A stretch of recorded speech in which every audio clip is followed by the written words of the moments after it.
All right, so this knife that's video is going to be on this knife, and this is the Jack Wolf Knives Low Drag Jack. And first of all, huge thank you to Ben for sending this knife along for review. It's one that I and a lot of other people were excited about, so I was really happy to get to check it out. And as usual, for my full video on this knife, I'm going to first talk about the pattern and then do a review of the knife itself. So what is the low drag jack? Well, it is what's called a teardrop jack, and you can probably kind of tell right away why it's called that. It has this point towards the butt that really gives it a very similar shape to the classic teardrop shape. But what is a teardrop jack? Well, it is a swell end jack like these two knives, but with that added point at the butt. So this is a gradation cutlery number 78. This is the Jack Wolf Knives Little Bro Jack, or just Little Bro. And these are both swell end knives. So you can see that they are smaller towards the pivot. They get wider towards the butt.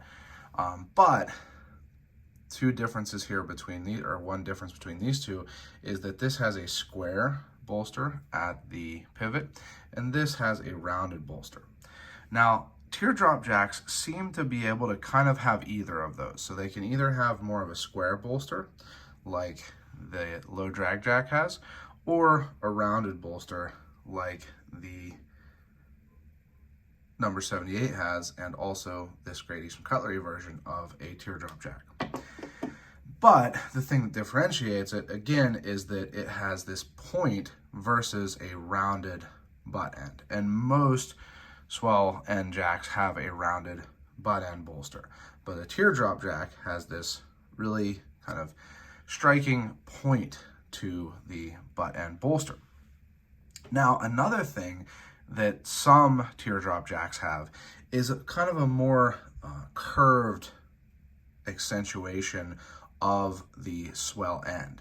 So you can see on these two knives, it's really a straight line, just widening, width, but two straight lines that go from one bolster to the other. And that's true on the low drag jack also, but on some, especially older teardrop jacks, there was more of a curve. So it would kind of go straight and then really balloon out towards the butt end and then come back to that point. So while that's not the case for the low drag jack, it is something that you see on older teardrop jack knives. So that's what the low drag jack is, a teardrop jack, and what a teardrop jack is. But to give some history on the teardrop jack pattern, like a lot of traditional knife patterns, it's hard to find any specifics. So I couldn't find any sort of inventor or originator of this pattern, and that's partly because it is an old pattern, especially here in America. So I did find someone posted a picture from a museum of a teardrop jack that was carried by a Civil War soldier. So really cool there. And that example did have that curved swell end. So it wasn't the straight lines like this. It did also have a spear point, which I did want to mention. The vast majority of teardrop jacks have a spear point main blade. Some of them also have a secondary blade, usually either a pen blade or a tool. So often an awl or a punch, or every now and then a cap lifter, like on this gradation cutlery. But then I also found a catalog from 1886, a Hibbard, Spencer, and Bartlett catalog of knives made by Ulster that were, really classic teardrop jacks. And then in the 1920s, Remington also made some teardrop jacks. So any Remington knife, usually turns into a classic, any pattern that Remington made, and they did make a teardrop jack. Now, from the kind of heyday of traditional knives in the early 20th century, to the modern era, so the late 20th century into the early 21st century, there weren't a lot of teardrop jacks being made. Queens seems to have been kind of the only company making them for a while in that modern age.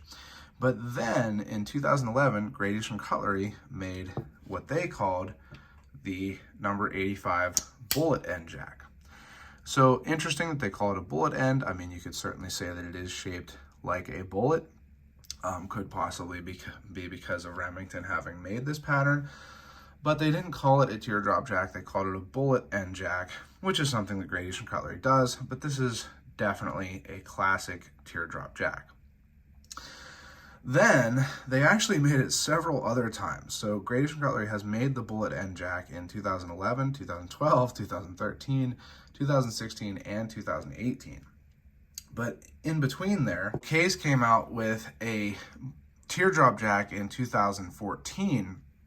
But unlike these two, and unlike most of the older vintage teardrop jacks that I've seen, including a lot of Case vintage teardrop jacks, it was a lot smaller and thinner.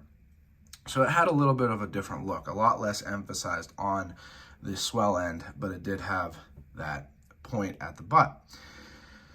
So it's something where they've kind of come back with Great Eastern Cutlery making them, and then Case making them, and then Great Eastern Cutlery making them again.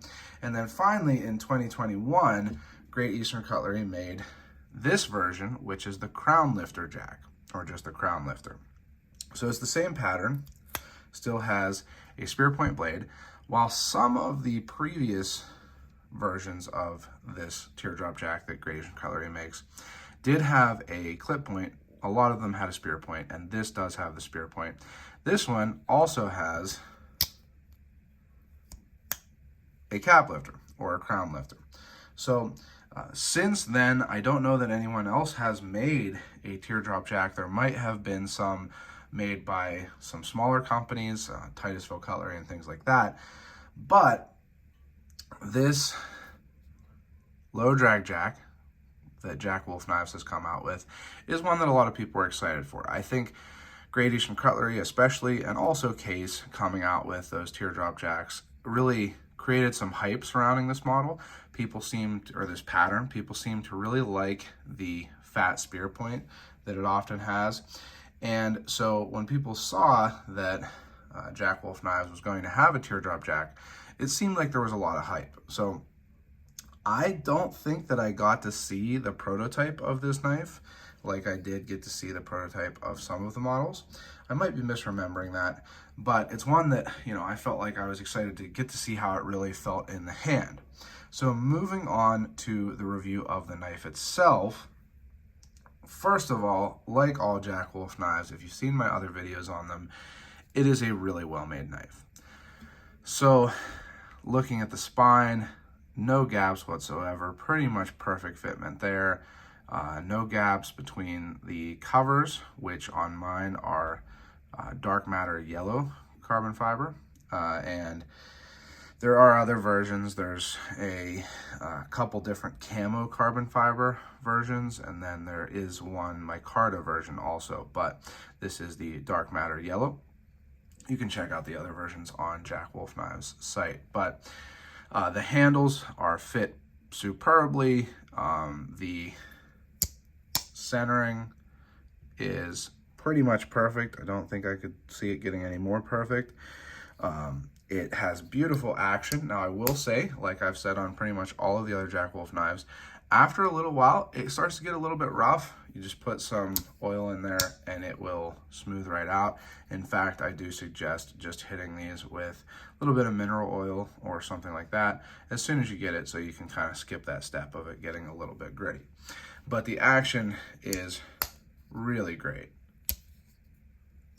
Has that classic true slip joint sound like you hear on the Great Eastern Cutlery versus the sound when a knife has a stop pin. So there's a little bit of a difference in the sound that it makes. Something that a lot of people look for is the sound, the walk and talk on a slip joint, and these definitely have it. The machining is also great. The bolsters, you know, they all look really nicely machined. The grind on the blade is a really great hollow grind. As usual, it comes to a really, really nice thin edge, so it cuts really well. I use this in general use, cutting some food, some cardboard, things like that. And as all of these Jack Wolf knives do, it cut really well. Now, speaking of that, this is S90V. And I don't know that I really use this knife enough that it would need like a major sharpening. I didn't sharpen it, and it seems like this S90V really holds an edge well. I did strop it, and it pretty much is, you know, razor sharp still, even after normal use for a week or two. So actually a couple weeks. So this S90V is a little bit of a departure for Jack Wolf knives. So as an example here, they have in the past all been M390, another great steel. But this model, the low drag jack, is S90V. It's something I was excited. I really, like I say, I use this knife normally, but I would like to use it some more on some more heavy cutting, particularly like cutting a lot of cardboard, to see how it holds up to compared to the M390. But I think, you know, it's a super steel for sure. There's no question of that. And it's something where, particularly on a slip joint, at least from the reading I've done about S90V, I think it's a great choice because, you know, you're not going to be doing something that needs a lot of toughness. You're not going to be like prying or chopping or something with a slip joint. So S90V seems like a really good choice. Now, as for the utility of the blade, it you know, works really well. You can get kind of a pull motion when you're pull cutting like that because of this downward angle of the edge there. But then you have a nice ample belly and a usable tip.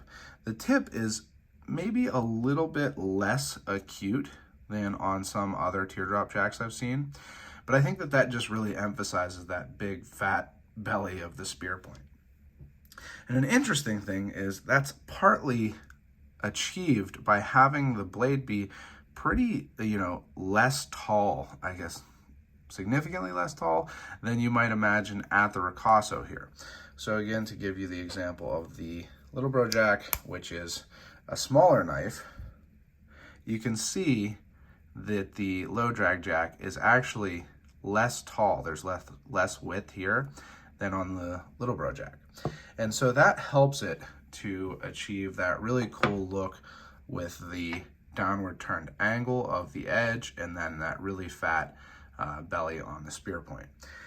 So I really do like the look of it. I talked about in my video on ranking all of the 2022 Jack Wolf Knives model that I'm not always a huge fan of fat spear points, but I think there's a big difference between this type of fat spear point where it's kind of bulbous versus just a wide spear point that doesn't really come to a very acute point. So I talked about that on the K9 Jack and said that it was something that I didn't like as much about that knife. But this spear point, I really do actually like a lot. I think that it's a really, really unique and cool looking blade shape. So I appreciate that. And another thing that I was interested on this knife was how the handle would feel. Now, being a swell end jack, it should feel good. I mean, it's a pretty normal handle shape, but I wasn't sure how that sharp point would fit in the hand. I didn't feel it as a hot spot once while I was using the knife. It really just sits against your palm, and I don't think that you're gonna have any issue of that point, you know, causing any kind of uncomfortability. So the handle's really comfortable. Ben does a great job of designing these so that they fit at least my hand really well. And being that I have pretty wide hands, I think they'll probably fit everybody's hands pretty well. So it really, you know, it works well, as all of these Jack Wolf knives have so far, both from a practical and an aesthetic standpoint. I really do appreciate the, you know, feel and look of it in use and just in carry. Now it comes with a bunch of stuff, as usual, a bunch of cool stuff. It comes in a tube and has a pog and a slip. If you want to see those, you can watch my unboxing, but I want to give you just some comparisons real quick. So here is another modern slip joint. This is the Tactile Knives Bayar. So always a difficult thing to pronounce, for me at least, but a popular modern slip joint. There is a Lion Steel Collector Knives exclusive Dom, and then a Great Eastern Cutlery number 15 to give you a comparison if you're more familiar with Great Eastern Cutlery and a more traditional slip joint. So you can see that the low drag jack, it's not a huge knife, it's not on the bigger end of the Jack Wolf knives, but it is very similar and just a little bit longer than the Great Eastern Cutlery version of the Teardrop jack. So you can see a great size comparison there, and I want to show you handle. You can see just a little bit longer on the low drag jack, blade just a little bit longer, and you can see how that spear point is really emphasized on the low drag jack. And that's something that I've talked about before on these Jack Wolf Knives models, is that Ben does a really good job of taking these, traditional patterns and kind of emphasizing them, cranking them up to 11, making them really cool, bringing them into, a modern look and a kind of modern construction, while still really doing a great job of paying homage or homage, or however you say it, to the traditional pattern. So I really like that. I think that the low drag jack is going to be very, very popular. I would imagine that these are going to sell out quickly. So make sure you grab one if you'd like one. They are going to be available at all of the Jack Wolf Knives dealers. There are more and more, so make sure you check out the link in the description. Couple that I suggest using, partly because I'm an affiliate of them and partly because I have had great experiences with them, are Knife Ship Free, traditional pocket knives. Both of those you can use my link, and then also White Mountain Knives. But there's lots of other options also. As usual, I want to say a huge, huge thank you to Ben for sending this knife along. I've really enjoyed it. I've enjoyed all of the knives so far. Like I say, I think this one is going to be really, really popular. And if you enjoy this type of video, make sure you check out my other videos on Jack Wolf Knives. I have a lot of videos on them so far and more coming. So make sure you also subscribe to the channel, click the bell, and select all so you know when I post new videos. Check out my other social media. I'm on Instagram and Facebook at Knife Thoughts, and my website, knifethoughts.com, where I post articles on knives like this and knife-related topics. And last but not least, as always, don't forget to go out and do good.